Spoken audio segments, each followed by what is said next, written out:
નમસ્કાર, round up Gujarat સાથે હું છું આપની સાથે મહેન્દ્ર। વાત કરીએ સમાચારની તો પૂર્વ આઈપીએસ સંજીવ ભટ્ટને પાલનપુર એડિશનલ એન્ડ સેશન્સ કોર્ટે 20 વર્ષની સજા ફટકારી છે તેમજ 2 લાખનો દંડ પણ કરવામાં આવ્યો છે। ત્યારે વર્ષ 1996માં બનાસકાંઠાના તત્કાલીન એસપી સંજીવ ભટ્ટે પાલનપુરની લાજવંતી હોટલમાં રાજસ્થાનના પાલીના વકીલના રૂમમાં 1.15 કિલો અફીણ રાખીને ખોટા કેસ કર્યાના મામલામાં કોર્ટે સજા ફટકારી છે। જ્યાં સંજીવ ભટ્ટ 5.5 વર્ષની પાલનપુરની સબ જેલમાં કેદ છે।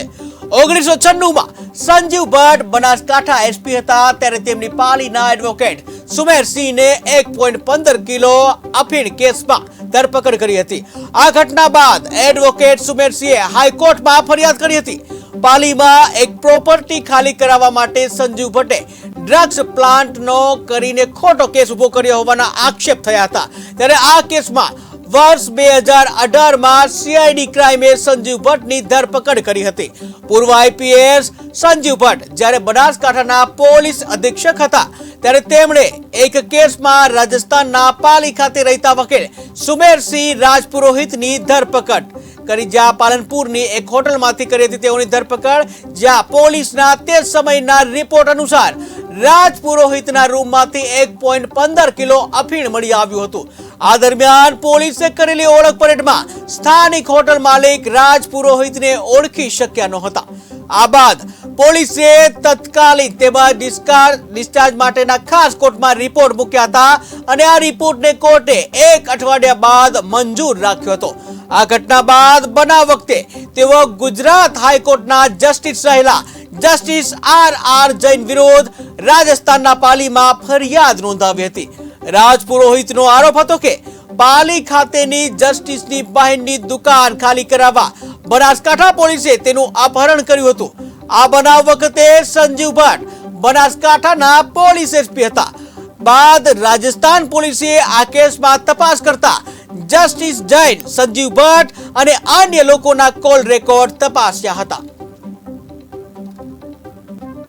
इम्प्रिजनमेंट के बाद 20 साल क्या मरने के बाद सजा दोगे? समझ रहे हैं बात? बिना दिमाग का सॉल्यूशन बराबर। ये जजमेंट नहीं है, it's a miscarriage of judgement.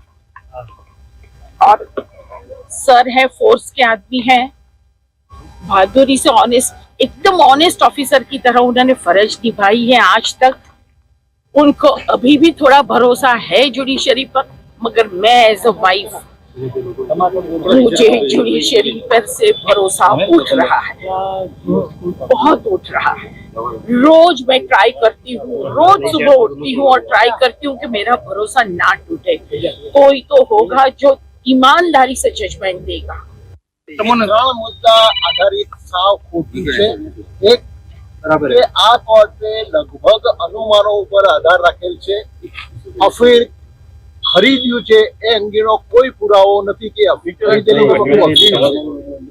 બીજું, આ અફીણ લાજવંતી હોટલમાં કોણે મૂક્યું છે એનો કોઈ પુરાવો નથી, પરંતુ અનુમાન ઉપર આધાર રાખેલ છે। અનુમાન ઉપર આધાર રાખી સજા કરેલ છે। બીજી વસ્તુ, આ કેસમાં એક્ટની કલમ 52A હેઠળ કોઈ પણ મુદ્દામાલ સીઝ કર્યા પછી એનું સેમ્પલ મેજિસ્ટ્રેટ સમક્ષ ડ્રો કરવું જોઈએ અને એ મુદ્દામાલની ઇન્વેન્ટરી કરી એનો ફોટોગ્રાફી કરી અને એના પ્રોવિઝન પ્રમાણે એનો અમલ કરવો જોઈએ। એવો કોઈ અમલ, મેન્ડેટરી પ્રોવિઝનનો કોઈ અમલ કરવામાં આવેલ નથી। એ અંગેના બધા સુપ્રીમ કોર્ટના 10 જજમેન્ટ અમે રજૂ કરેલા છે, પરંતુ એ બધા જજમેન્ટો હોવા છતાં મેન્ડેટરી પ્રોવિઝનનો ભંગ થાય તો કોઈ પણ સંજોગોમાં એનડીપીએસ એક્ટ નીચે સજા થઈ શકે નહીં, છતાં સજા કરવામાં આવે